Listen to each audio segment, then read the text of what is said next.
Hi, I'm Kat and I play Red. As a lot of you will know, I do like to travel. We've done a lot of train games. So now I thought it was time to look at some planes. I need the automobiles as well. Today we're looking at Pan Am from Funko Games. It's rather neat. Let's have a look at it. Pan Am was the world's first truly global airline. From humble beginnings as an air mail carrier in 1927, Pan Am was the first to connect North and South America by air, the first to launch commercial flights across both the Atlantic and Pacific Oceans, and the first to computerize its reservation system. As pioneers of the jet age, Pan Am attained even greater popularity by making the world accessible to the masses without sacrificing glamour. In Pan Am the game, you play as the head of a fledgling airline. As Pan Am expands across the globe, you will spend your income to buy Pan Am stock. Pan Am is played over 7 rounds, indicated by the 7 event cards here. Now, there's actually a few for each round. We've chosen one at random to create the event deck. Each player has a player board and starts with 2 tri-motors and 1 clipper in their fleet, 12 money, 2 face-up destination cards, 1 directive cards, and a number of engineers based on player count. Now, we're set up for 2 players here, so we have 5. If you have more players, you have fewer engineers.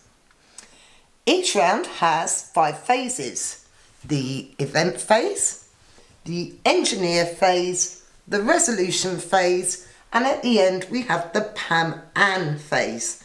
And this is shown nicely on the player board here. So let's start with the events phase. The first thing we're going to do at the start of a round is reveal an event card. And there's a few things on here. Firstly, there's an event. Most of these will happen immediately unless it says so, like this one at the start of the expansion phase. Pan Am expands once along the Asian Pacific path. We then have the stock price. Now, this could be a number like it is in this case, or it could indicate that the stock goes up or down with arrows going the appropriate direction.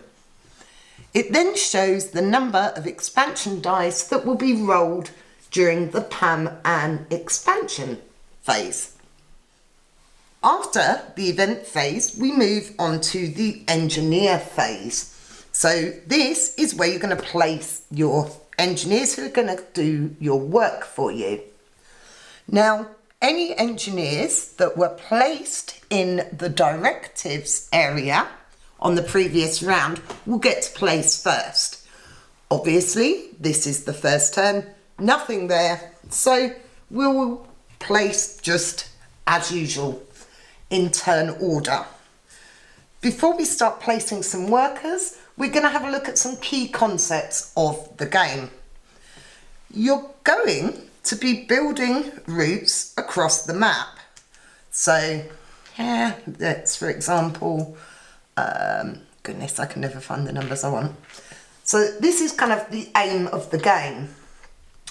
To build a route, you not only need a plane with a large enough range, but you're also going to have landing rights in the cities at both ends. And there are 4 different types of planes available to you through the game. We have tri-motors, clippers, cruisers, and jets. They have a range of 1, 2, 3, 4 respectively, and there's actually little lines on the wings to show you that. So this is a jet, this has a range of 4, if you can see that there. It's a bit easier to see on the bigger planes. In person, it's not that difficult to see. That shows the maximum distance it can fly. So to claim Beijing to New Delhi, I'd need a plane that had a range of at least 3. Calcutta to New Delhi here only needs a 1, so I can put my little trimotor there. And Calcutta to Karachi here is a 2, so I can put my little clipper here. You could put a much bigger plane on, but honestly, that would be a bit of a waste. So you probably want to save these for the big routes if and when they come up. Now, to place a route, not only do you need the plane with the big enough range, but you need landing rights at cities either end of your route. There are 4 ways to get landing rights in a city. Let's have a look at some of the cards I've got here. So you can build airports, and we'll come on to how you do that in a minute. So if I have an airport here in Lisbon, I have landing rights for Lisbon, which would mean I could claim the route to Paris because I have a card for Paris. So that is either have the card or have the airport. The other thing you can do is if I wanted to go from Lisbon to Horta, I could discard a card that is the same colour as the route. So I could discard Paris to give me landing rights to Horta, and that card would discard and be gone forever. Alternatively, I'm going to cheat and steal this card. Again, if I wanted to go Lisbon to Horta, I could discard a pair of cards, matching pair of cards, that aren't the same colour. So anything other than purple, I could discard 2 to gain my landing rights in Horta for the round. So that is how you build or claim a route. So let's take these off and have a look at your worker placement options. So up here we have space A, which is for airports. There's a cost here shown in money. So if I were to place there, if I'm still there at the end of the round, I'd pay free money and I could place an airport. Now, the first few spaces we'll look at will have this line here with increasing value. So if Rob were to decide he wanted an airport and place there, he'd knock my worker out the spot and that would come back to me and he would be paying 5 for his airport. The first 3 spots we're going to look at all have this track and all work in the same way. If I was absolutely desperate for that airport, I could go there, knock him out, but I'd be paying 7. So you get an idea of how those tracks work. So airports. You simply place an airport wherever you like in the world.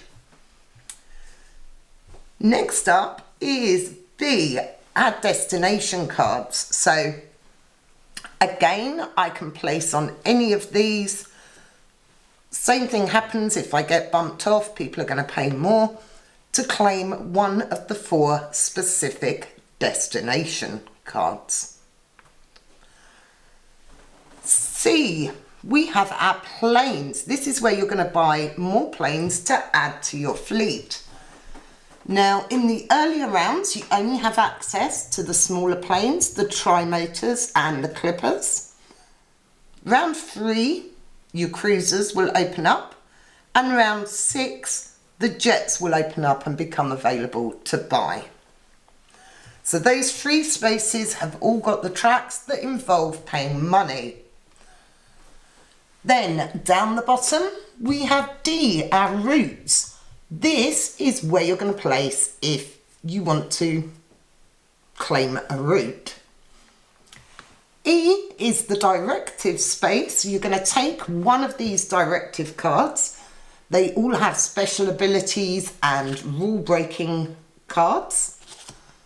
And don't forget, any engineers left on here will place first at the start of the next round.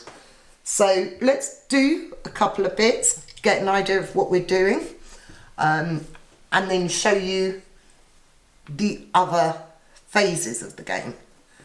So I have now noticed I have Paris and Reykjavik's there, and of course I start the game with one clipper. So I'm going to place on Reykjavik. I am then going to go at the bottom there so that I can claim my route. Let's say Rob's placed some stuff as well. I do quite like a directive card, so we're going to go there.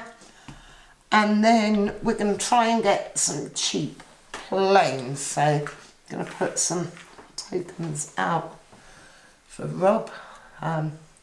What would you like, Rob? I would like to claim a route. Oh, I didn't think you liked money. No, don't like money. Okay, let's New York, Manila. None of these are actually very good for me. So I'm going to go... Actually, I'm going to go with another directive card. I like them and I like the ability to go first. Once everyone has placed their engineers in turn order, we're going to move on to the resolution phase. So, in order, we're going to activate our workers. So, Rob bought an airport for free. Free money, not for free. And he's going to place it in Calcutta.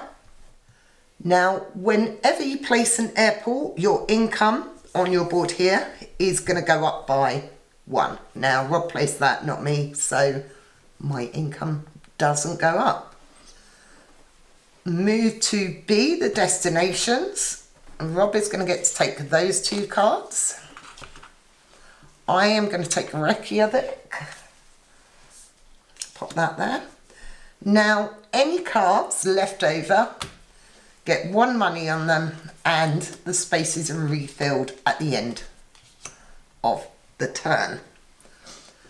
Then we're going to move here. So Rob is going to take a tri-motor for free, and I'm going to pay 2 money for a clipper, which goes into my fleet on my board there. So now we get down to the routes. So I have cards for Paris and Reykjavik, which is this route here. I have a little clipper which has a range of 2. So I'm going to pop that on there. Because I had those cards, I don't discard them. They stay in my area.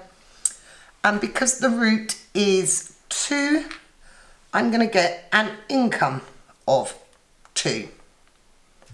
So that's my route done. Then Rob's route, he has an airport in Calcutta, and he took the Karachi card. He also has a clipper with a range of 2. So he's going to pop that on there, and his income is going to go up by 2. So that's routes done.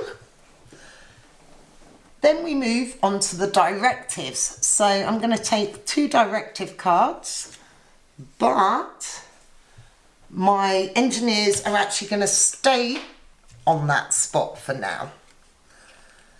So now we've done the resolution phase, we're going to move on to the Pan Am phase. And the first part of that is expansion. So at the start of the expansion phase, Pan Am expands once along the Asia-Pacific path. Now, my geography is not very good, but there is a little key here that tells you what all the different routes are called. So the Asia-Pacific path is the zigzag W's, whatever you want to call them, this one. Now, Pan Am always expands out of Miami. So it's going to expand that way. And we just put that token there to say that Pan has it. Then we're going to roll the dice once for Pan Am's expansion. So, right, see, I'm going to be smart now. We've got the Asia Pacific path and the South American path. So we continue along the route. So it's going to go there and then between Miami and San Juan. So we pop those there. Now, if at this point, when Pan Am is expanding, a player owns path, let's put that there as an example.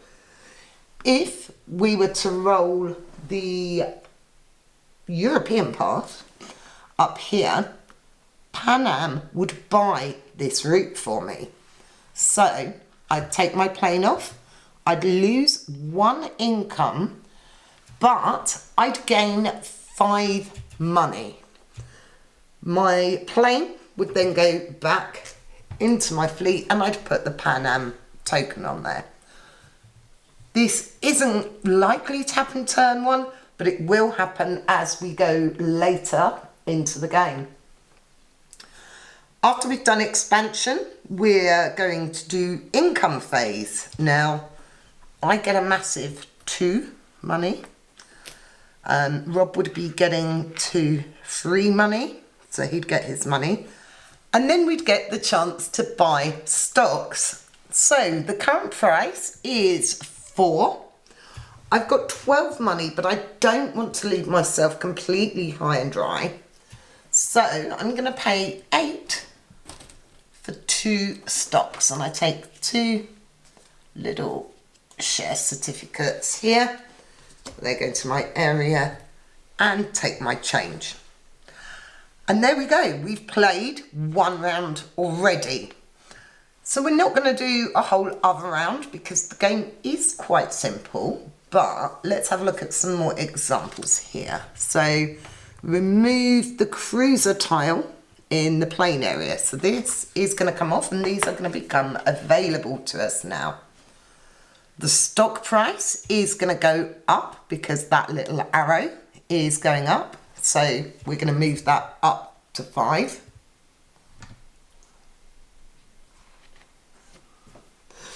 And at the end of the turn, we're going to roll the dice twice. So at the start of this round, the first player token would move to Rob. However, I get to place my 2 here from the directives first. So let's have a look at what cards I've got. Now, this actually allows me to upgrade a plane in my fleet. So I'm reckoning that it would be a good idea to buy a clipper because I'd be able to then upgrade that clipper to a cruiser. But obviously that's a secret. No one knows what I'm up to. I'm going to build a thing. Let's have a look. Actually, Rob didn't want New York because I did. There. Where are my workers here? Let's go on directives for 1. Do like those cards and routes. So you can see how the game's going. The other directive cards I have are both actually end of game that are going to give me 1 stock at no cost. So these I'm going to keep in my hand until the end of the game and reveal them, much to people's disgust, really. The other thing on the dice we have a lot of these, obviously, with routes. We also have the Pan Am symbol here. If this is rolled during the expansion phase, you can choose to sell a route to Pan Am. So if we'd rolled that, I could sell this route. They get a marker on there. I'd lose my 2 income. However, I'd get 9 money, which obviously is almost enough to buy me 2 stocks at the end of the round. At the end of the 7 rounds, the player with the most stock is the winner. Now, I know quite a lot of people in the US have been talking about this because it's been available from Target, I think, for a while. Whereas in the UK, there's been a lot less buzz about it. Honestly, I'm surprised. Initially, I'd heard it was very similar to Ticket to Ride, and I thought, with all the variants of Ticket to Ride, do we actually need another one? Then someone mentioned to me it was worker placement and it had stocks, and my eyes lit up. It's really nice. The little planes are cute. The actual production is all really good. The gameplay, I'd say, is possibly a little more complex than Ticket to Ride, but it's still light enough that you could get your family sat round and playing it. And then obviously, even, you know, Pan Am is an American company, but obviously we know them. We know them here. I love travelling. I love maps. My entire geographical knowledge comes from board games. If it's not on a board game map somewhere, never heard of it. Unless there's a good convention there, obviously. So yeah, this is Pan Am from Funko Games, 2 to 4 players. We played at 2 and 4. It scales quite nicely. Obviously, with more players, you're fighting over the spaces a bit more. Everything's going to cost you a little bit more. With 2 players, you're more likely to get away with paying the bare minimum for stuff, whereas with more players, some of these spaces get really tight. It plays, what do they reckon? I was going to say about 45 minutes. The box says 60 minutes. So somewhere between 45 to 60 minutes. Check it out now. Available everywhere. Target if you're in America. Thanks for watching this video. I hope you enjoyed it. If you did, don't forget to click like, subscribe and share and all that gubbins. You know how to do it. Come and say hello on my socials on Facebook, Instagram, Twitter at iPlayRed. Thanks for watching. See you next time. Bye.